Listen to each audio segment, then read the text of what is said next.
Hey dear, I welcome you all on another session.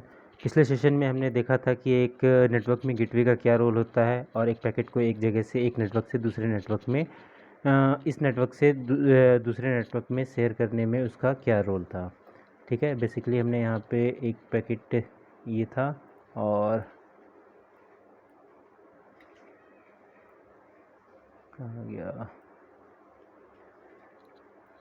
और यहाँ पे एक नेटवर्क क्रिएट किया था 2 का, और एक बार हमने गेटवे के साथ और बिना गेटवे के साथ दोनों सिस्टम को पिंग करके देखा था।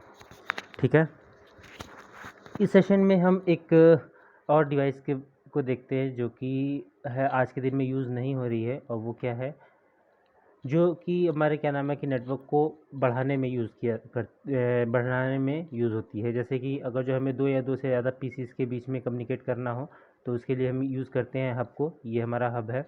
ठीक है, हब बेसिकली आप इसको हब कह लीजिए, रिपीटर कह लीजिए या स्प्लिटर कह लीजिए, सब यही है। तो टुडेज नेटवर्क में इसका यूज़ नहीं हो रहा है। क्यों नहीं हो रहा? क्योंकि इनको रिप्लेस कर दिया है स्विचेज़ ने।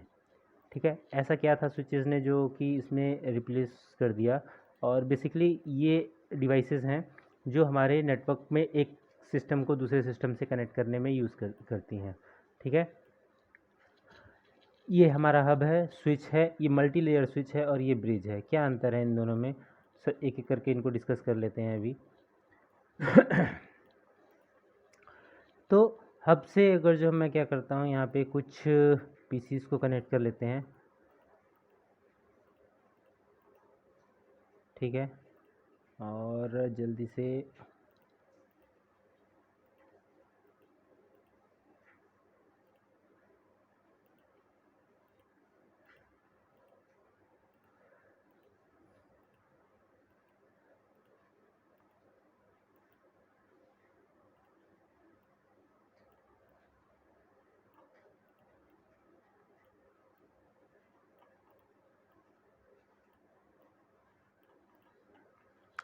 ठीक है, तो बेसिकली हब जो है वो 3 टाइप के होते हैं: एक्टिव हब, पैसिव हब और इंटेलिजेंट हब।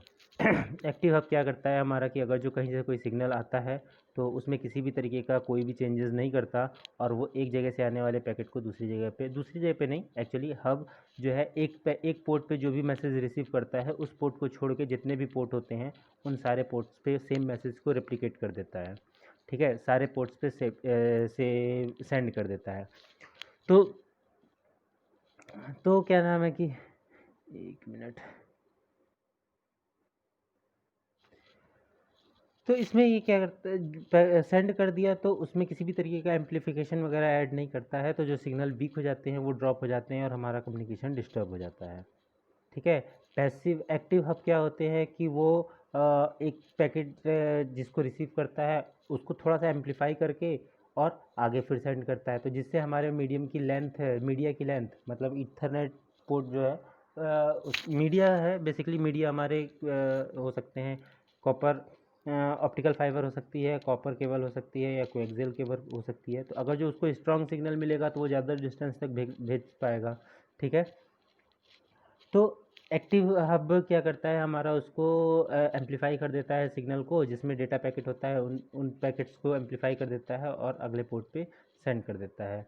लेकिन और एक और होता है जिसको हम इंटेलिजेंट हब कहते हैं। इंटेलिजेंट हब में केवल इतना डिफरेंस है कि उसको हम रिमोटली एक्सेस कर सकते हैं। ठीक है, और मैनेज कर सकते हैं, मैनेज नहीं कर सकते लेकिन एक्सेस कर सकते हैं रिमोटली। ठीक है, तो ये चीज़ है।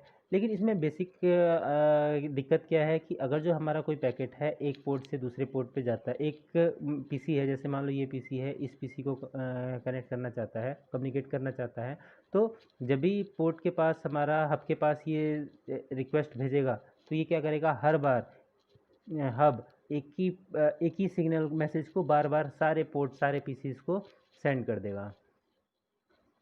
ठीक है, तो इसमें दिक्कत ये आती है कि जो बैंडविड्थ यूटिलाइजेशन हो जाता है, वो बैंडविड्थ जो होती है वो ज़्यादा यूटिलाइज हो जाती है। और दूसरी चीज़, अगर जो मान लो एक ही समय पे एक पीसी दो अलग अलग पीसीस को कम्युनिकेट करना चाहता है तो उसमें कोलिजन हो जाते हैं।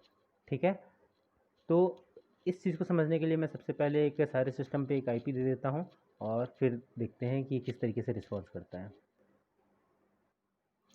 इस पीसी को हम आईपी दे देते हैं 1.2 इस पीसी पे हम 1.3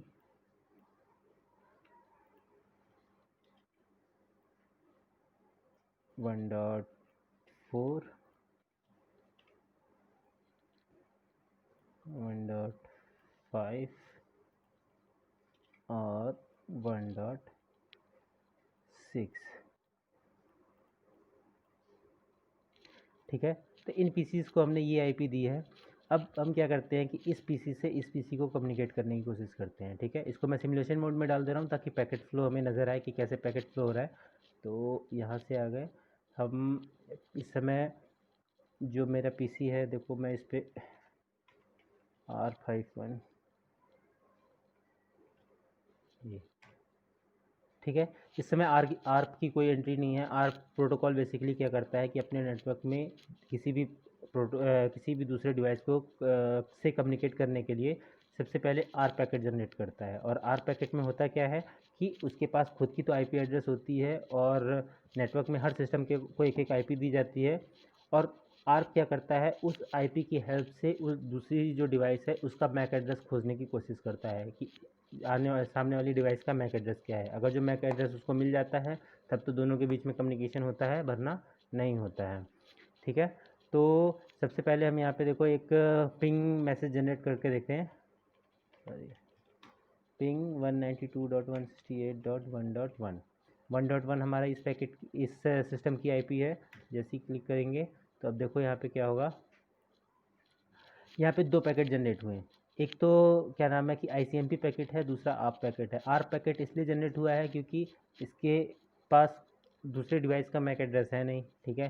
तो इसलिए ये आईसीएमपी आर पैकेट पहले भेजेगा और उसके बाद जब उसको मैक एड्रेस मिल जाएगा तब वो आईसीएमपी पैकेट भेजेगा, ठीक है। तो इसको कैप्चर फॉरवर्ड जब करेंगे तो आप देखो जैसे ही हमारा ये हब के पास जाएगा पैकेट, तो हब क्या करेगा।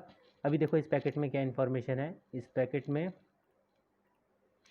इंफॉर्मेशन है कि ये सोर्स जो है 1.6 है और इसका डेस्टिनेशन क्या है, F F F F F, ठीक है। यानी कि डेस्टिनेशन ये सारे पैकेट सारे पीसीज को सेंड कर देगा मैसेज, ठीक है। पहले तो ये आर पैकेट है, तो आर पैकेट क्या करेगा हमारा कि इसको ये तो पता है कि मेरा ये सोर्स है, मैं मतलब कि 6 आईपी जो है वो मेरी है। लेकिन जो डेस्टिनेशन है, डेस्टिनेशन मुझे क्या चाहिए कि 1.1 चाहिए। कहाँ गया, हाँ ये रहा।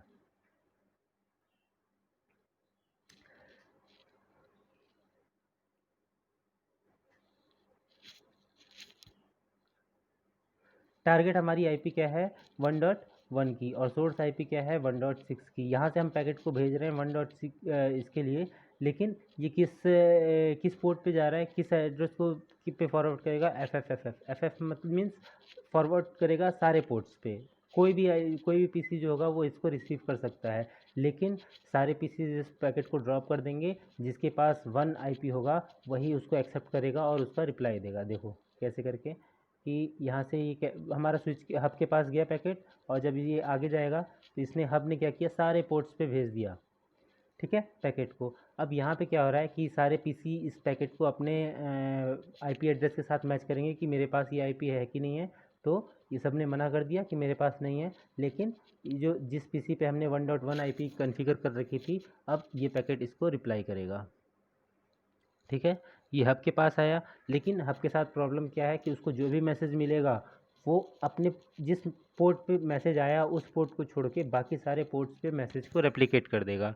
यानी कि ये मैसेज अब इन पोर्ट्स पे फिर से जाएगा। तो ये जो होता है हमारा बैंडविड्थ कंजम्पशन हर बार होता रहता है। और सेम टाइम पे अगर जो दो पीसी आपस में एक साथ मैसेज को सेंड करें तो उनके बीच में कोलिजन हो जाता है, ठीक है।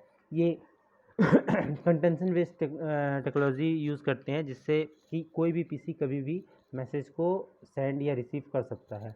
तो यहाँ पे अब देखो, अब हमारा आईसीएमपी पैकेट आर पैकेट तो हमें मिल गया, पीसी को मैक एड्रेस मिल गया। तो जब मैक एड्रेस मिलने के बाद पीसी जो है वो क्या करेगा कि अपना आईसीएमपी पैकेट को सेंड करेगा, ठीक है। अब ये जो पैकेट है ये आईसीएमपी पैकेट है, आईसीएमपी पैकेट जो पिंग का रिप्लाई देगा। जैसे आप कभी कभी पिंग करते हैं तो फर्स्ट पैकेट जो है ड्रॉप आउट हो जाता है या टाइम आउट दिखाता है। उसका रीज़न यही है कि आर रिक्वेस्ट जितनी जल्दी रिजॉल्व हो जाती है तो वो जल्दी से रिप्लाई दे देता है, वरना पैकेट हमारा ड्रॉप हो जाता है। ठीक है, तो हब हमारा वही काम करेगा कि बार बार जो भी मैसेज आएगा उसको हर पोर्ट पे रेप्लिकेट कर देगा, हर पोर्ट पे भेज देगा। ठीक है, और ये हमारा पिंग अब यहाँ से इसको रिप्लाई मिल जाएगा।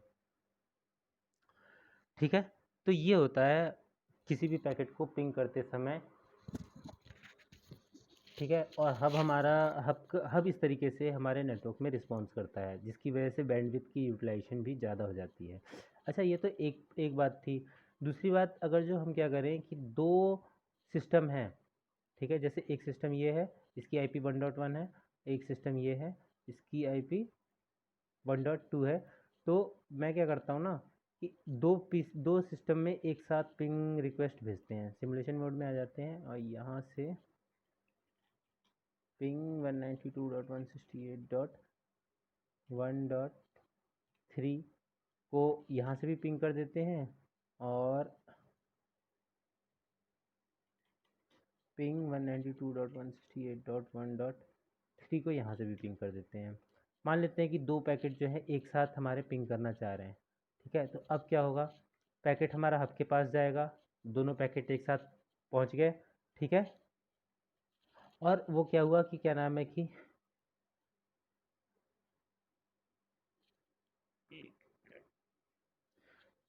इसमें क्या है कि वाले डायग्राम की वजह से ये पैकेट हमारा ठीक से रिस्पॉन्स नहीं कर रहा, तो हम इसको थोड़ा सा कुछ देर के लिए शट डाउन कर देते हैं या फिर हटा देते हैं और अब देखते हैं कि ये किस तरीके से करता है।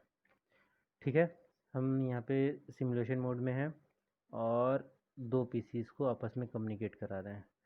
हम PC1 से PC5 को कम्युनिकेट करा रहे हैं और उसी टाइम पे PC2 से PC5 को कम्युनिकेट करा रहे हैं।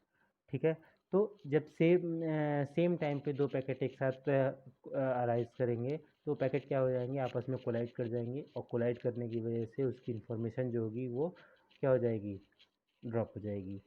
देखो, तो हमारा अब क्या नाम, पैकेट कोई रिस्पॉन्स नहीं देगा इसमें, इस कंडीशन में।